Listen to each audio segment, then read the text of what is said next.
তো ছাত্রছাত্রীরা আমরা ভেক্টর চ্যাপ্টার আলোচনা করছিলাম। আজকে ভেক্টরে আমরা একটা নতুন জিনিস জানবো, সেটা হচ্ছে আপেক্ষিক বেগ। আপেক্ষিক বেগ তোমরা সবাই জানো। আপেক্ষিক বেগ মানে হচ্ছে একটি বস্তুর সাপেক্ষে বা একজন ব্যক্তির সাপেক্ষে অন্য আরেকজন বস্তু বা ব্যক্তির বেগ। এটাই হচ্ছে আপেক্ষিক বেগ, অর্থাৎ একজনের সাপেক্ষে আরেকজনের বেগ। একটা চলন্ত বাসে দুজন পাশাপাশি বসে আছে, যেহেতু তারা একই বাসে বসে আছে তাই ওই বাসে বসে থাকা একজনের সাপেক্ষে আরেকজনের আপেক্ষিক বেগ শূন্য। কিন্তু বাসের বাইরে থেকে কেউ যদি ব্যক্তিকে দেখে তাহলে কিন্তু তার সাপেক্ষে ওই ব্যক্তিটির আপেক্ষিক বেগ আছে। তাহলে আপেক্ষিক বেগ হচ্ছে গিয়ে একজনের সাপেক্ষে আরেকজনের বেগ। তো ভেক্টরে আমরা এইভাবে আপেক্ষিক বেগ কীভাবে বার করবো সেটা নিয়ে আলোচনা করছি। আমি ধরলাম যে একটা বস্তু ইউ বেগে গতিশীল, এই দিক বরাবর ইউ ভেক্টর এটা। আর একটা বস্তু ওই বেগ মানে বেগের সঙ্গে আলফা কোণ করে ভি বেগে গতিশীল, তাহলে এটা ভি ভেক্টর, মধ্যবর্তী কোণটা হচ্ছে আলফা। এটা আমি নাম দিলাম এ বস্তু, এটার আমি নাম দিলাম বি বস্তু। এবারে যদি আমি বলি এ বস্তুর সাপেক্ষে বি বস্তুর আপেক্ষিক বেগ কত হবে, তাহলে আমি কিভাবে বার করব? এইখানে মনে রাখতে হবে যার সাপেক্ষে আপেক্ষিক বেগ বলা হবে সেটাকে আমি বিয়োগের পরে রাখবো। আপেক্ষিক বেগ বার করা হয় কীভাবে? বিয়োগ করে, অর্থাৎ একটা বেগের সঙ্গে আরেকটা বেগ বিয়োগ করে। তাহলে এই যে চলন্ত বাসের উদাহরণ বললাম, দুজনের বেগ যেহেতু সমান, একই বাসে বসে আছে, তাই বিয়োগ করে দিলে দুটো সমান বেগ বিয়োগ করলে বিয়োগফল হয় 0, তাই একজনের সাপেক্ষে আরেকজন স্থির। তাই আপেক্ষিক বেগ বার করতে হয় কীভাবে? বিয়োগ করে বেগ। তো কার থেকে কার বেগ বিয়োগ করবো এটা মনে রাখতে হবে, মাথায় ঢুকিয়ে নাও। এটা যার সাপেক্ষে আপেক্ষিক বেগ বলা হবে সেটা বিয়োগ চিহ্নের পরে থাকবে। এখানে যদি আমি বলি বি বস্তুর সাপেক্ষে এ বস্তুর আপেক্ষিক বেগ, তাহলে একরকম উত্তর হবে। আবার যদি বলি এ বস্তুর সাপেক্ষে বি বস্তুর আপেক্ষিক বেগ, তাহলে আরেক রকম উত্তর হবে। এ বস্তুর সাপেক্ষে বি বস্তুর আপেক্ষিক বেগ। দুটো ক্ষেত্রে দুরকম আলাদা আলাদা। তাহলে আমি কি বললাম? যার সাপেক্ষে আপেক্ষিক বেগ বার করতে চাইবো সেটা বিয়োগের পরে রাখবো। তাহলে এই ক্ষেত্রে কার থেকে কার বিয়োগ হবে? দেখো, বি বস্তুর সাপেক্ষে, তাহলে এটা বিয়োগের পরে থাকবে বি বস্তুর বেগ, বিয়োগের আগে থাকবে এ বস্তুর বেগ। এ বস্তুর বেগ কত? You vector. আর বি বস্তুর বেগ কত? V vector. তাহলে এই ক্ষেত্রে হবে U vector minus V vector আপেক্ষিক বেগ। কিন্তু এই ক্ষেত্রে কত হবে? V vector minus U vector. তাহলে এটা নিশ্চয়ই বুঝতে পেরেছি। এবার আমি এই ছবিটা প্রথমে আঁকছি, তারপরে এই ছবিটা আঁকবো। এই ছবিটা কি? বি বস্তুর সাপেক্ষে এ বস্তুর আপেক্ষিক বেগ, তাই বি বস্তুর বেগ বিয়োগের পরে রেখেছি। আচ্ছা, এই বিয়োগটা সমান কি? বিয়োগ তোমাদের আগেই শেখানো হয়েছে। এটা আমি লিখতে পারি এইভাবে, u vector minus V vector সমান u vector plus of minus V vector. বিয়োগ আগেই শিখিয়েছি, ঠিক একইভাবে করবে। আমি এটা সংক্ষেপে বলে দিচ্ছি।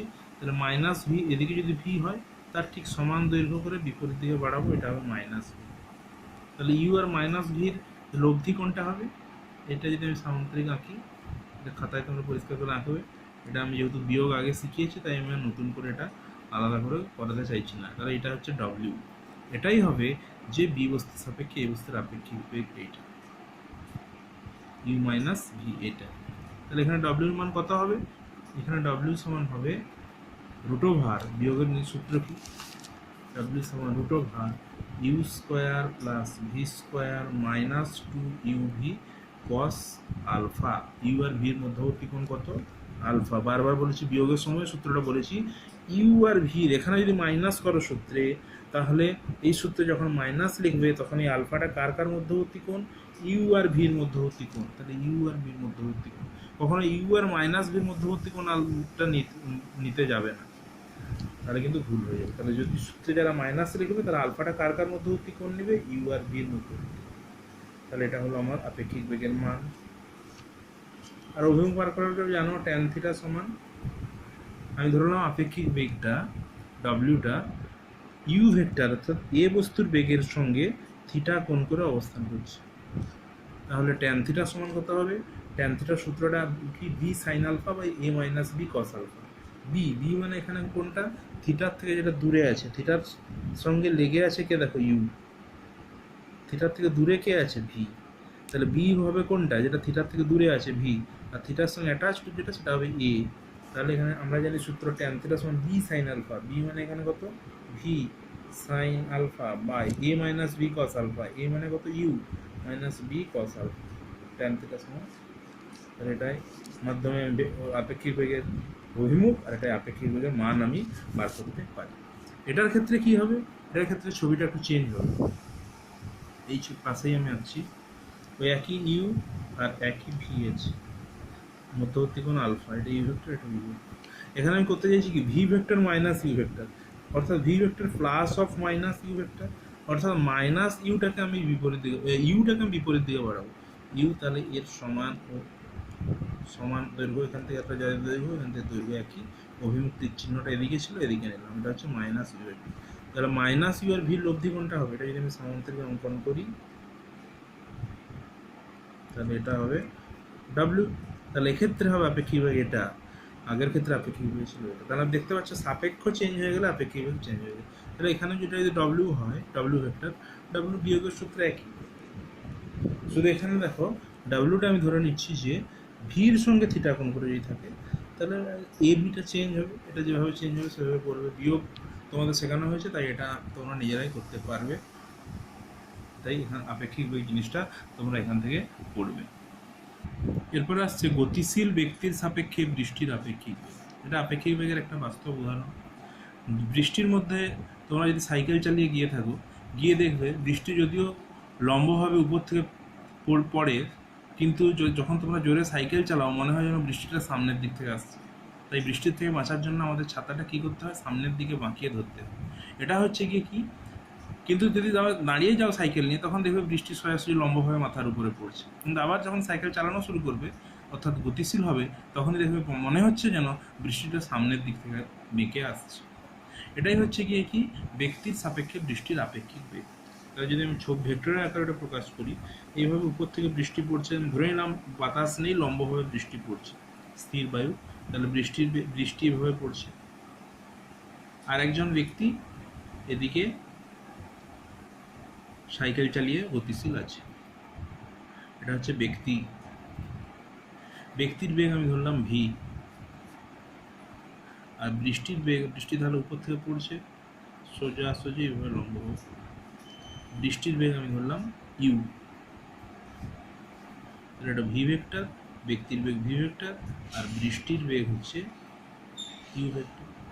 তাহলে আমি কার সাপেক্ষে কার বার করবো, ব্যক্তির সাপেক্ষে। আমি আপেক্ষিক বেগের নিয়মে কি বলেছি, যার সাপেক্ষে সেটাকে আমি কি করব, বিয়োগ চিহ্নের পরে রাখবো। তাহলে এখানে কার সাপেক্ষে, ব্যক্তির সাপেক্ষে, ব্যক্তির বেগ কোনটা এটা, তাহলে বিয়োগ চিহ্ন পরে এটা থাকবে। তাহলে U vector minus V vector আমাকে বার করতে হবে।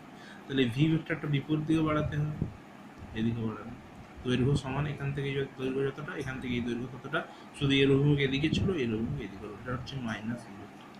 তাহলে এটার লব্ধি কোনটা হবে, দেখো এইটা কোনাকুনি পড়ছে, এটা যদি সামান্তরিক আঁকি, এখানে সামান্তরিক আয়তক্ষেত্র হবে, যেহেতু এই কোণটা 90 ডিগ্রি, তাহলে এটা হবে ডব্লিউ। ইউ ভেক্টর কিন্তু এটাই হচ্ছে, দেখো কোনাকুনি পড়ছে, এই দিক থেকে মনে হচ্ছে বৃষ্টি আসছে, যদিও বাস্তব বৃষ্টি পড়ছে এভাবে, কিন্তু যখনই গতিশীল হবে মনে হয় যেন বৃষ্টি সামনের দিক থেকে, এই দিক থেকে এসে তার গায়ে লাগছে।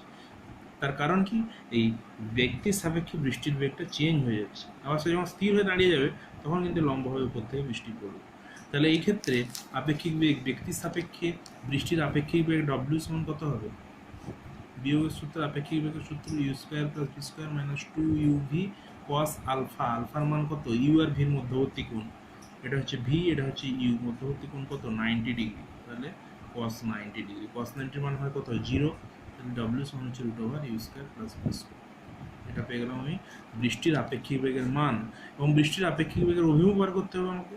অভিমুখটা আমি ধরলাম, এই যে এটা বৃষ্টির আপেক্ষিক বেগ, এই অভিমুখটা আমি ধরলাম এর সঙ্গে থিটা কোণ করে আছে, তাহলে ট্যান থিটা সমান হবে কত, বি সাইন আলফা। বি মানে কোনটা ধরবো এখানে, ইউ না ভি, থিটার থেকে যেটা দূরে আছে, আর এ কোনটা ধরবো, থিটার সংস্পর্শে কে আছে, ইউ, তাহলে এ মানে হবে ইউ আর বি মানে হবে ভি। ট্যান থিটা সমান কি, বি সাইন আলফা, বি মানে হলো ভি সাইন আলফা মানে sine 90 degree by A plus B cos alpha. A মানে কত এখানে, এ মানে হচ্ছে এটা অ্যাটাচড যেটা সেটা, এটা হচ্ছে কত ইউ প্লাস না বিয়োগ করছে মাইনাস হবে, তাহলে B sine alpha by A minus B cos alpha সমান V by U tan theta সমান।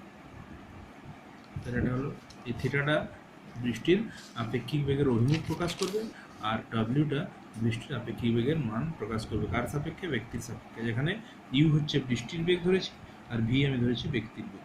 তাহলে এই জিনিসটা তোমরা বুঝতে পেরেছো। এগুলো থেকে আপেক্ষিক বেগ, বৃষ্টির সাপেক্ষে আপেক্ষিক বেগ থেকে বিভিন্ন প্রবলেম আমি করতে দেবো। থিওরিটা খুব ভালো করে পড়ে খাতায় প্র্যাকটিস করবো। এরপরে আমরা নদীতে নৌকার গতি নিয়ে একটু আলোচনা করব। তাহলে আমি ধরলাম নদী, তোমরা সবাই দেখেছো, আমি ধরলাম এটা একটা নদী, যার প্রস্থটা আমি ধরলাম বা নদীর চওড়াটা কতটা? এল। এবার নদীটা যদি স্রোতহীন নদী হয়, অর্থাৎ নদীতে জল আছে কিন্তু জলের কোনো স্রোত নেই, নদীর স্রোতের বেগ যদি 0 হয়, সেক্ষেত্রে একটা নৌকা যদি এদিকে চালানো হয় ভি বেগে, নৌকার বেগ ভি, সেক্ষেত্রে নৌকাটার এদিক থেকে এদিকে পৌঁছাতে কত সময় লাগবে? প্রয়োজনীয় সময় টি সমান হচ্ছে এল বাই ভি। আমরা সহজেই বুঝতে পারছি, দূরত্ব বাই বেগ সময়। এটা কখন? যখন স্রোতহীন নদী। এবার যদি স্রোত উপস্থিত থাকে তাহলে কি হবে? তাহলে সে একই নদী, অর্থাৎ নদীর চওড়াটা হচ্ছে এল, নৌকাটা আমি চালাচ্ছি এই বরাবর, সে আগে যা বেগে চালাচ্ছিলাম তাই ভি বেগে, কিন্তু এই ক্ষেত্রে স্রোত আছে, স্রোতটা আমি ধরলাম এই দিক বরাবর ইউ বেগে। তাহলে নৌকাটা এবারে যাবে কোন দিকে? নৌকাটা স্রোতের দিকেও যাবে না আর নৌকাটা এদিকেও যাবে না। নৌকাটা যাবে কোন দিকে? এদের দুই জনের লব্ধি বরাবর, অর্থাৎ এটা যদি ওটা সামান্তরিক আঁকি, এক্ষেত্রে সামান্তরিকটা হবে আয়তক্ষেত্র, যেহেতু এই কোণটা 90 ডিগ্রি, তাহলে এদের লব্ধি বরাবর নৌকাটা যাবে ডাব্লিউ বেগ নিয়ে। তাহলে এক্ষেত্রে পরিষ্কার বুঝতে পারছো নৌকার বেগ হবে কত? ডাব্লিউ সমান √ইউ² প্লাস ভি², ভেক্টর লব্ধি সূত্র অনুসারে। √, সি সমান কি? √a² plus B plus 2ab cos alpha. আলফার মানে ক্ষেত্রে 90 ডিগ্রি, cos 90 মানে 0, তাই ওগুলো লিখছি না। তোমরা এতক্ষণ এগুলো বুঝতে পেরে গেছো। তারা ডাব্লিউ সমান হচ্ছে √ইউ² প্লাস ভি²। এটাই হচ্ছে গিয়ে সেক্ষেত্রে যেখানে নৌকার বেগ হবে, যেখানে ইউ হচ্ছে গিয়ে স্রোতের বেগ আর ভি হচ্ছে গিয়ে কার বেগ? নৌকার বেগ। তাহলে নৌকার লব্ধি বেগটা আমরা পেয়ে গেলাম। এবার নৌকাটা আর এই বরাবর যাবে না, আমি ধরলাম নৌকাটা থিটা কোণ করে, অর্থাৎ এখান থেকে নৌকাটা চালানো শুরু করলো এই বরাবর, কিন্তু এই বরাবর চালালেও নৌকাটা কিন্তু এখানে গিয়ে পৌঁছাবে থিটা কোণ করে। এই থিটার মানটা কত হবে সেটা আমি বার করছি। ট্যান থিটা সমান কী হয়? B sine alpha by A plus B cos alpha. B কোণটাকে ধরি, থিটার থেকে যেটা দূরে আছে, থিটার থেকে দূরে কে আছে? ইউ। তাহলে ইউ সাইন 90 মান 1 আর লিখছি না, ইউ বাই ভি হয় কোনো সূত্রে বসে দেখো। তাহলে এটা আসছে আমাদের নৌকার আপেক্ষিক বেগ, নৌকার লব্ধি বেগ হচ্ছে এটা, আর এটা হচ্ছে কি এই থিটার সাহায্যে আমরা নৌকাটা কত কোণ করে, অর্থাৎ নদীর আড়াআড়ি দিকের সঙ্গে কত কোণ করে এখানে পৌঁছাবে সেটা আমরা বুঝতে পারছি। এবারে আমরা এখানে দুটো ক্ষেত্র নিয়ে আলোচনা করব। একটা হচ্ছে ন্যূনতম সময়ে নদী পারাপার, আর একটা ন্যূনতম দূরত্বে নদী পারাপার।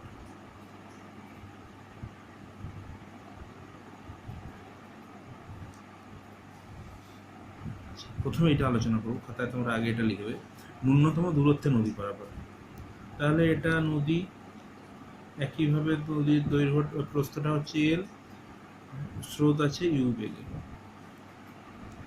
খেয়াল করো ন্যূনতম দূরত্বে যদি নৌকাটাকে পৌঁছাতে হয় নদীর ওপাশে, তাহলে নৌকাটাকে এখানে ছাড়তে হবে যেন নৌকাটা সরাসরি কোনো দিকে না মেকে লম্বভাবে গিয়ে এখানে পৌঁছে যায়, সেটাই হবে তার শর্টেস্ট ডিস্টেন্স বা ন্যূনতম দূরত্ব। তাহলে যেহেতু এখানে স্রোত আছে, স্রোত না থাকলে নৌকাটা সোজাসুজি এদিকে চালালে এখানে পৌঁছে যেত, কিন্তু স্রোত আছে, স্রোতের জন্য নৌকাটা এদিকে চালালে সে এদিকে যাবে। তাহলে কিন্তু আমার নৌকাটাকে নিয়ে যেতে হবে ন্যূনতম দূরত্বে, মানে এই দিকে, তাহলে আমাকে নৌকাটা চালাতে হবে এই দিকে। তাহলে এই দুজনের লব্ধি বরাবর আমি যদি একটা সামান্তরিক আঁকি, এখানে সামান্তরিকটা আঁকি, তাহলে দেখো লব্ধি হচ্ছে এইদিকে ডাব্লিউ।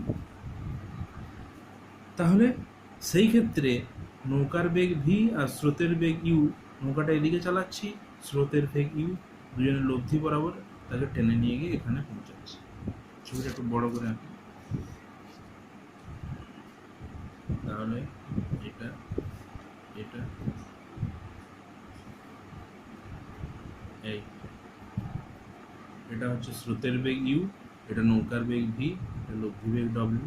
আমি ধরলাম এটা থিটা কোণ করে আছে, চালাতে হবে নৌকা, অর্থাৎ নৌকার নদীর লম্ব দিকের সঙ্গে থিটা কোণ করে এইভাবে যদি নৌকাটা চালানো হয় থিটা অ্যাঙ্গেল নিয়ে, তাহলে নৌকাটা ন্যূনতম দূরত্বে সরাসরি এখান থেকে ছাড়লে ওখানে গিয়ে পৌঁছাবে। তাহলে আমাকে থিটার মানটা বার করতে হবে। তাহলে দেখো এখানে এই ভিটাকে আমি দুটো লম্ব উপাংশে বিভাজন করব, অর্থাৎ নৌকার বেগটাকে।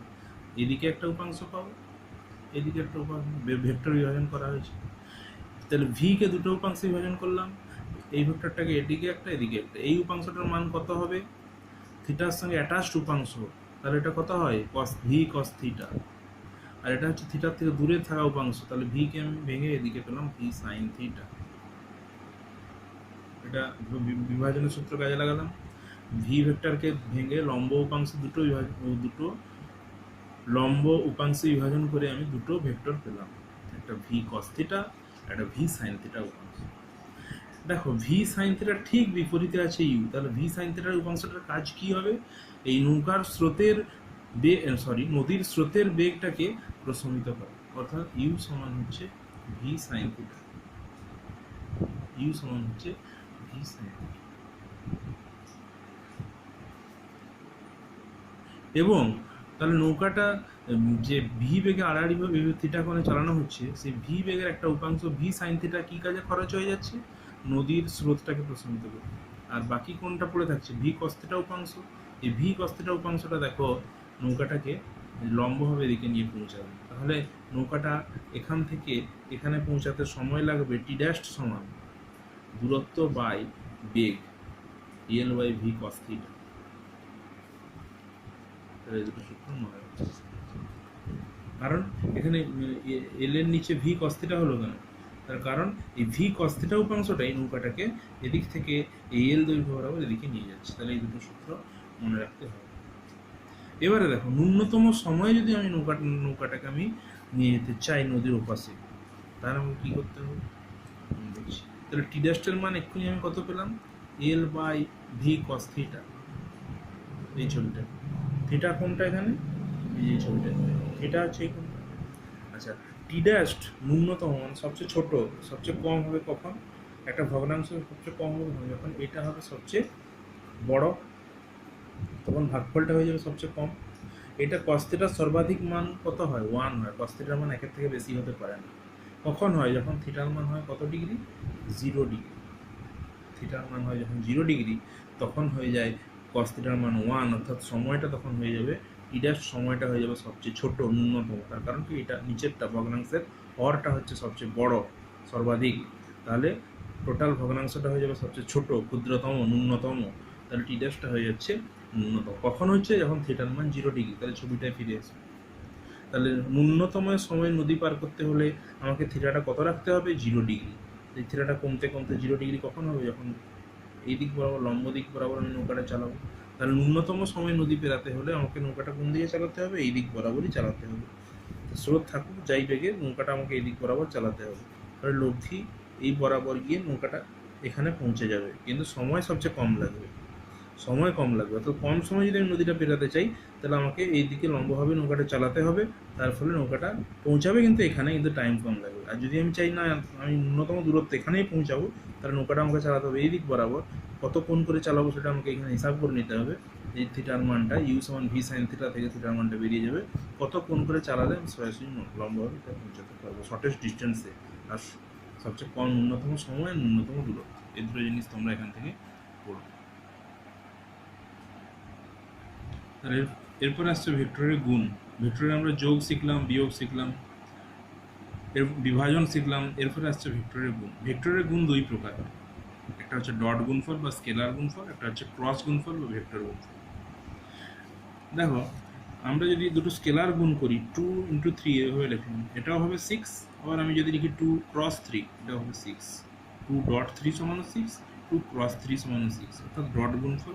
স্কেলারের দুটো স্কেলার সংখ্যার ডট গুণফল হলেও যা উত্তর হয়, ক্রস গুণফল হলেও একই উত্তর। কিন্তু ভেক্টরের ক্ষেত্রে আলাদা আলাদা, ভেক্টরের ডট গুণফল আলাদা হবে এবং ক্রস গুণফল আলাদা হবে, তাই দুটো গুণফলই আমাদের জানতে হবে। দুটো ভেক্টর যখন আমি ডট গুণফল করব তখন যে গুণফলটা আমি পাবো সেটা হয় স্কেলার রাশি, তাই ডট গুণফলের আরেক নাম স্কেলার গুণফল।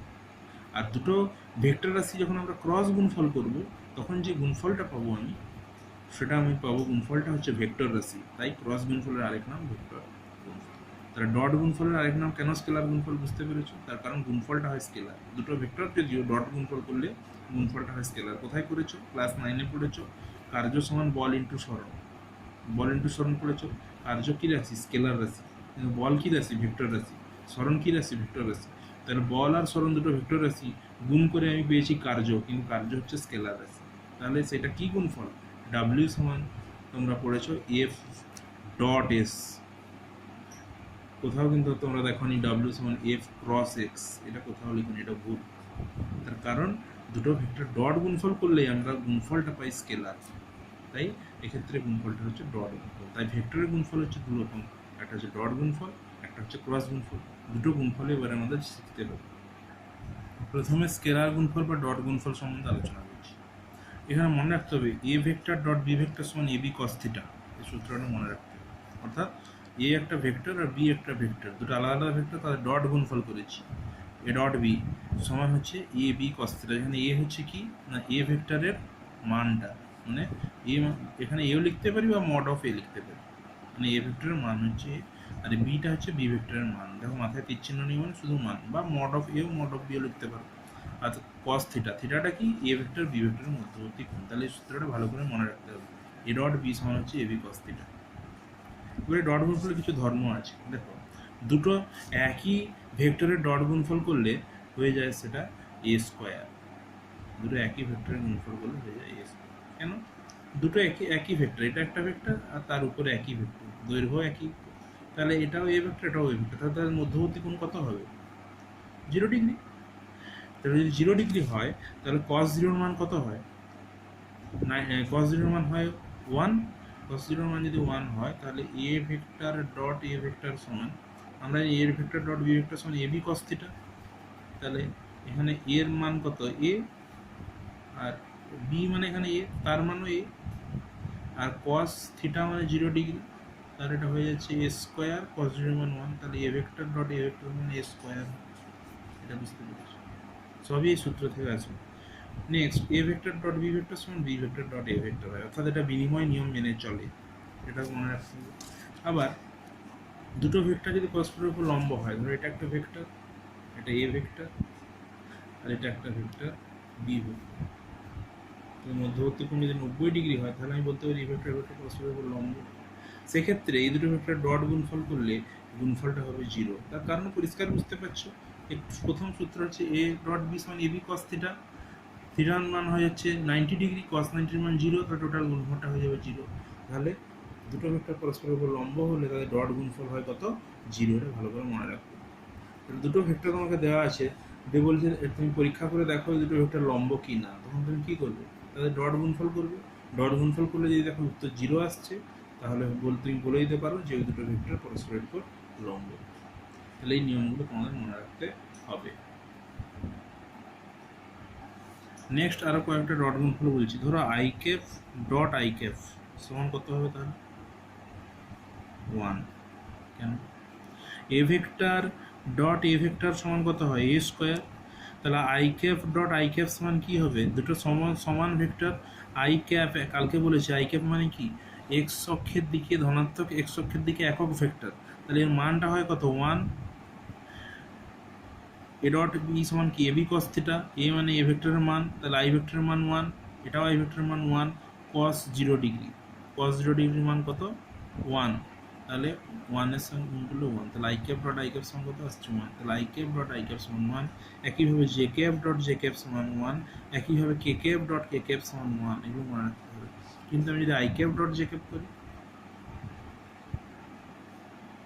দেখো 0। কেন? আই ক্যাপ হচ্ছে এক্স অক্ষের দিকে একক ভেক্টর, জে ক্যাপ হচ্ছে ওয়াই অক্ষের দিকে একক ভেক্টর, তাই পরস্পরের সমকৌণিক ভেক্টর। এই দুটো দুটো সমকৌণিক ভেক্টরের ডট গুণফল কত হয়? 0, একটু আগে বললাম। একইভাবে J cap dot K cap করলেও 0 হবে, I cap dot K cap করলেও 0 হবে। এগুলো মনে রাখতে হবে। এগুলো কাজে লাগিয়ে আমি ডট গুণফল করতে পারি। তোমাকে বললাম এ ভেক্টর সমান 3i cap plus 5j cap minus 6k cap, আর বি ভেক্টর সমান বললাম i cap minus 2j cap plus 3k cap দিয়ে বললাম এই দুটো ডট গুণফল বার করো, অর্থাৎ A vector dot B vector সমান কত হবে। এইগুলো এরকম যদি থাকে, বা যদি বলি এ ভেক্টর বি ভেক্টর পরস্পরের উপর লম্ব কিনা পরীক্ষা করো, যাচাই করো, কীভাবে করবে? লম্ব কিনা যাচাই করার একমাত্র মানে একটা উপায় হচ্ছে গিয়ে কি, তাদের ডট গুণফল করা। যদি ডট গুণফল করে দেখি গুণফলটা 0 হয়ে যাচ্ছে, তার মানে তারা পরস্পরের উপর লম্ব, আর যদি 0 হচ্ছে না তাহলে তারা পরস্পরের উপর লম্ব নয়। তাহলে আমি ডট গুণফল করছি। ডট গুণফল তাহলে A vector dot B vector সমান এ ভেক্টরের জায়গায় লিখবো 3i cap plus 5j cap minus 6k cap dot, গুলিয়ে এখানে ক্রস দেবেন। ডট গুণফল বললে ডট, ক্রস বললে ক্রস, ডট ক্রস গুলিয়ে ফেলুন কিন্তু।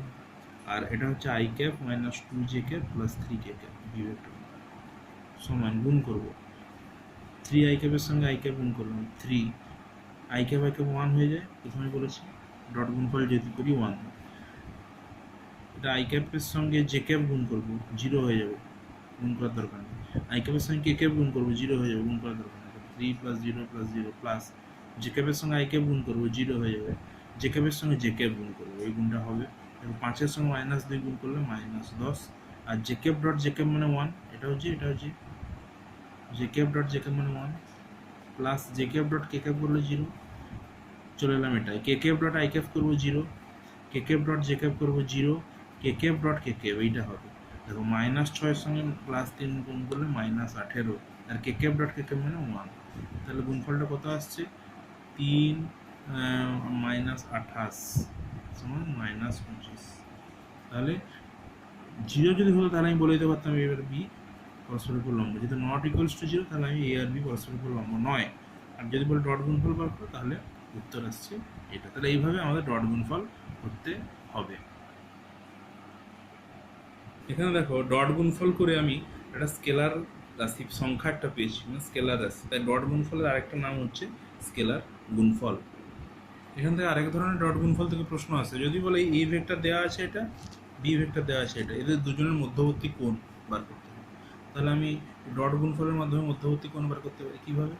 না, A vector dot B vector সমান এ বি কস থিটা, এখানে থিটাটা এ ও বির মধ্যবর্তী কোণ, और cos থিটা সমান A vector dot B vector by A B.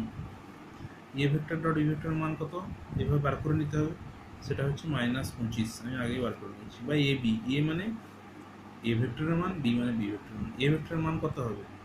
এ ভেক্টরটা দেওয়া আছে দেখো, এটা মান বার করা আগের দিন বলেছি, কোনো ভেক্টরের মান বার করতে হলে কী হয়, I cap X J cap Y K cap Z, এর মান কী হবে? √x² plus y² plus z²। তাহলে এই ভেক্টরের মান হবে √x, x মানে কত এখানে 3, তাহলে 3² মানে 9 প্লাস y² y মানে কত 5, তাহলে plus 25 plus j² z² z মানে কত -6, -6 এর হোল স্কয়ার হলো 36 ইন্টু বির মান বসবো, বির মান হচ্ছে সে একই হবে √x² plus y² plus z²। এখানে হচ্ছে 1 স্কোয়ার মানে 1, -2 মানে +4, আর +3 মানে +9। এর বাম দিকে যা আছে তাই cos থিটা, এখান থেকে থিটা বেরিয়ে যাবে, এটা ক্যালকুলেশন করবে, এটা গুণ করবে বা এটা, তাহলে থিটা সমান হবে cos ইনভার্স এটা বেরোবে।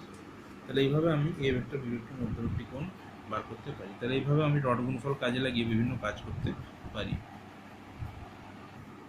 এরপরে আসছে ভেক্টরের গুণফল বা ক্রস গুণফল। ক্রস গুণফলের আরেক নাম ভেক্টর গুণফল কেন? তার কারণ ক্রস গুণফলে যে উত্তরটা আমি পাই, গুণফলটা যেটা পাই সেটা হচ্ছে একটা ভেক্টর রাশি। ক্রস গুণফলের সূত্রটা মনে রাখতে হবে, A cross B, A vector cross B vector সমান হচ্ছে A B sine theta N cap. দেখো এখানে এন ক্যাপ একটা একক ভেক্টর দেওয়া আছে, তো এখানে পরিষ্কার বুঝতে পারছো এই দুটো ভেক্টরের ক্রস গুণফল করলে গুণফলটা একটা ভেক্টর রাশি, তার কারণ তার মানও আছে আর একটা অভিমুখও দেওয়া আছে। দেখো তাই এ ক্রস বি সমান A B sine theta N cap.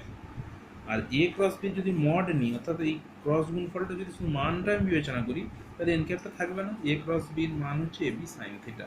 তাহলে এই দুটো সূত্র ভালো করে মনে রাখতে হবে। তাহলে বেশ করে এই সূত্রটা, এ ক্রস বির মান হচ্ছে এ বি সাইন থিটা, আর এ ডট বি সমান কত ছিল, এ বি কস থিটা। সেখানে কোনো অভিমুখ দরকার ছিল না, তার কারণ গুণফলটা বেরিয়েছিল স্কেলার গুণফল। কিন্তু এখানে একটা এন ক্যাপ অভিমুখ দিতে হচ্ছে, কিংবা শুধু মান যদি বলি তাহলে অভিমুখ দেওয়ার দরকার নেই। তাহলে দুটো গুণফল বুঝতে পেরেছো। এবারে ক্রস গুণফলের কিছু ধর্ম আছে, সেগুলো বলছি। প্রথম ধর্ম হচ্ছে এ ক্রস এ ভেক্টর সমান 0। এ ভেক্টর ডট এ ভেক্টর সমান ছিল এ স্কোয়ার, ভালো করে মনে করো। কিন্তু এ ভেক্টর ক্রস এ ভেক্টর সমান 0 কেন? তার কারণ এ ক্রস বি সমান এ বি সাইন থিটা। এবারে এ ভেক্টর যদি একই ভেক্টর হয়, তাদের মধ্যবর্তী থিটার মান 0 ডিগ্রি আগের মতোই। তাহলে সাইন 0 ডিগ্রির মান কত হয়? 0। তাহলে টোটাল গুণফলটা কত দাঁড়িয়ে যাবে? 0। এ বি সাইন 0 মান 0। তাহলে এ ক্রস এ সমান 0। সেকেন্ড ধর্ম এ ক্রস বি সমান মাইনাস বি ক্রস এ, অর্থাৎ এটা বিনিময় ক্রস গুণফল বিনিময় নিয়ম মেনে চলে না, কিন্তু ডট গুণফল মেনে চলে। কেন এটা চলছে না, সেটা চলে কেন? তার কারণ এ ক্রস বি এর মানটা হয় এ বি সাইন থিটা, এটা এ ভেক্টর, এটা বি ভেক্টর। তাহলে এ ভেক্টর বি ভেক্টর মধ্যবর্তী কোণ যদি আমি এটাকে থিটা ধরি, তাহলে বি ভেক্টর এ ভেক্টরের মধ্যবর্তী কোণ কিন্তু এইটা হবে।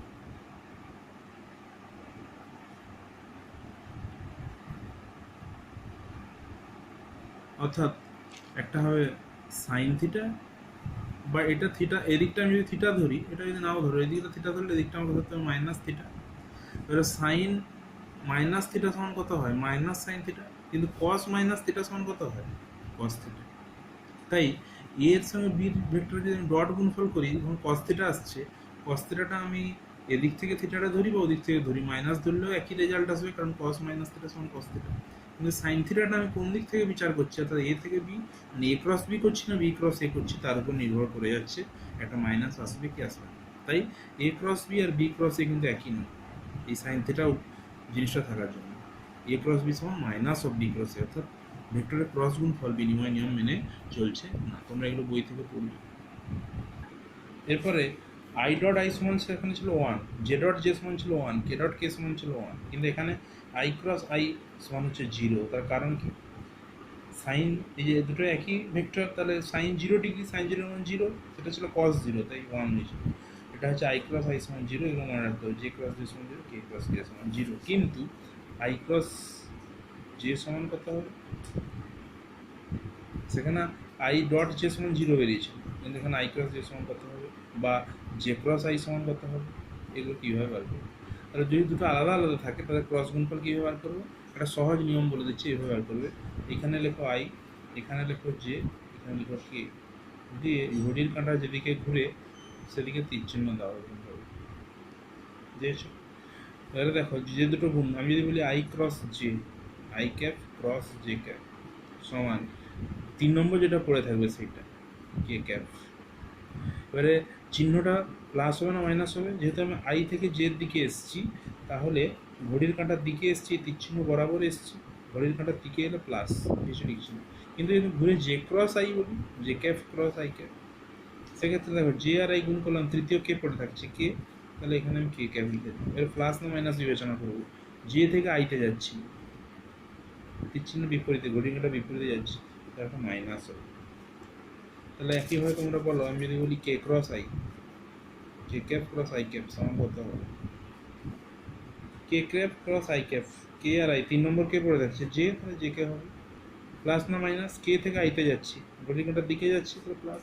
কিন্তু যদি আমি বলতাম I cap cross K cap, তাহলে হয়তো 3 নম্বর পড়ে থাকছে জে ক্যাপ, কিন্তু আই থেকে কেতে আসছি, মানে বিপরীত দিকে মাইনাস জে ক্যাপ, তাহলে কি আই ক্রস কে সমান minus J, K cross I সমান জে।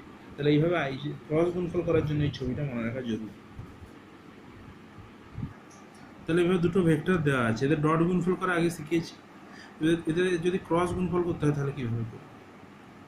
তাহলে এ ক্রস বি সমান, এর মান লিখলাম 2i ক্যাপ যা দেওয়া আছে, 2i cap 5j cap plus 3k cap cross 3i cap plus 2j cap plus 2k cap.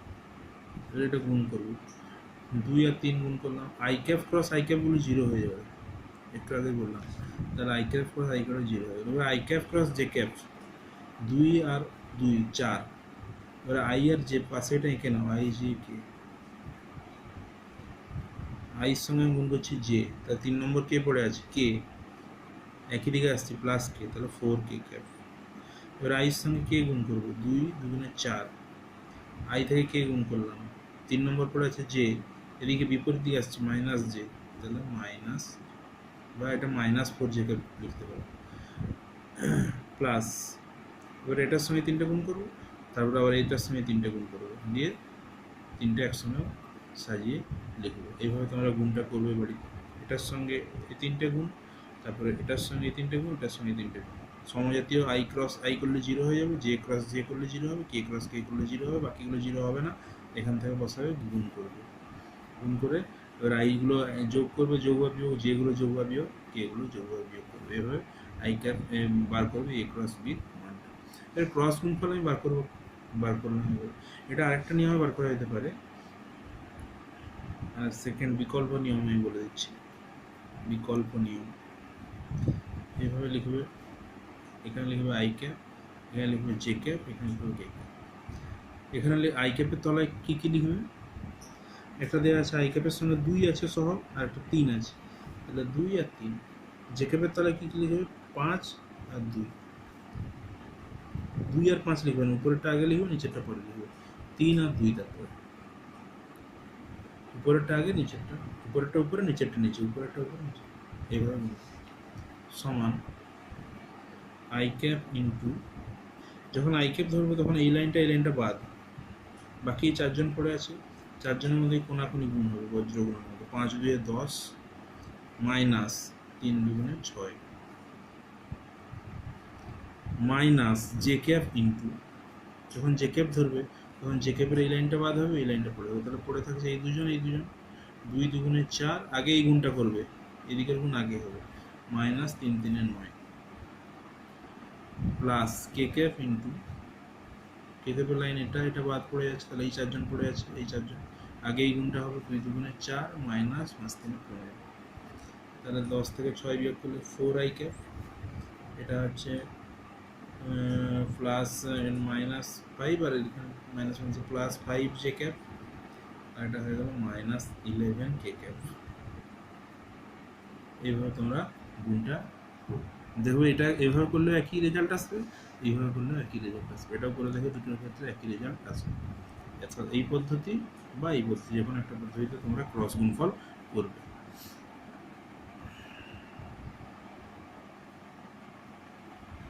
এখানে তাহলে ক্রস গুণফল করতে হলে প্রথমটা আই ক্যাপটা প্লাস, তারপর একটা জে ক্যাপের আগে কিন্তু মাইনাস, এটা প্লাস দিয়ে দিও না, মাইনাস, আর কে ক্যাপের আগে plus, plus minus plus, plus minus plus, আর যেটা লাইনটা ধরবে সেই লাইনটা বাদ দিবে, বাকি 4জন পড়ে আছে, 4জনের মধ্যে প্রথম গুণ হবে বাম দিক থেকে, উপর থেকে, তো এই গুণটা মাইনাস এই গুণটা, জে ক্যাপ লাইন এখানে নিলে এই 4জন পড়ে এ এ এ এ, এই লাইন তো বাদ পড়ে গেছে জে ক্যাপের লাইন, তাহলে এ এ 2 2 4, এই গুণটা আগে হবে, মাইনাস, এইভাবে গুণটা করবে। ক্রস গুণফলকে আমরা কিসে কিসে কাজে লাগে, দুটো ভেক্টর দেওয়া আছে, এই ভেক্টর তারা সমান্তরাল কিনা পরীক্ষা করি আমরা ক্রস গুণফল, যদি দুটো ভেক্টরের ক্রস গুণফল করলে 0 হয়ে যায় গুণফলটা, তাহলে আমরা বলে দিতে পারি এই দুটো ভেক্টর পরস্পরের সমান্তরাল। তার কারণ কি, সাইন 0 ডিগ্রি মান 0, সমান্তরাল হলে তার মধ্যবর্তী কোণ 0 ডিগ্রি, তাহলে ক্রস গুণফল করলে সাইন 0 মান 0 হবে। সেক্ষেত্রে আমরা যদি ক্রস গুণফল করবো এইভাবে, যদি দেখি গুণফলটা 0 চলে আসে, তাহলে আমরা বলে দিতে পারি এই দুটো ভেক্টর পরস্পরের উপর লম্ব। ক্রস গুণফল আর কি কাজে লাগাই আমরা, দুটো ভেক্টর দেওয়া আছে, একটা এ ভেক্টর, একটা বি ভেক্টর, একটা খাতার উপরে দুটো ভেক্টর, আমি যদি বলি উভয়ের উপর লম্ব ভেক্টর নির্ণয় করো, অর্থাৎ এই পেনটা, হলুদ পেনটা, এই ভেক্টর কোনটা হবে, এদের ক্রস গুণফল করে দেবো, যে ভেক্টরটা পাবো সেই ভেক্টরটা হচ্ছে উভয়ের উপরই লম্ব, এ ভেক্টরের উপরও লম্ব, বি ভেক্টরের উপরে লম্ব, অর্থাৎ এ ভেক্টর বি ভেক্টর উভয়ের উপর লম্ব ভেক্টর নির্ণয় করার জন্য আমরা ক্রস গুণফল করি। তাহলে ক্রস গুণফল এতগুলো কাজ আছে, তোমরা এইভাবে ক্রস গুণফলগুলো করবে।